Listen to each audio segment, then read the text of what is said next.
মতো আরেকজন কোন আল্লাহ নাই। লাম ইয়ালিদ লাম ইউলাদে উলায়ে কাস ওয়ালিদ মাউলুদরা ও খালেকাস। মানুষ তো দামি, এরপরে মানুষের পজিশন আরো বাড়বে যদি বিনয়ী হয়ে চলে।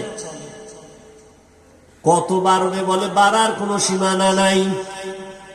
আল্লাহ মানুষের অন্তরে মোহাব্বত বাড়ায় দিবেন। এখন একজন আল্লাহর প্রিয় বান্দাকে মোহাব্বত করে শুধু মুমিন মানুষ। বান্দা যদি বিনয়ী হইয়া চলে, আল্লাহ পাক বিধর্মী বেঈমান এদের অন্তরেও ভালোবাসা দিয়ে দিবেন, বিধর্মীরাও তারে মোহাব্বত করবে।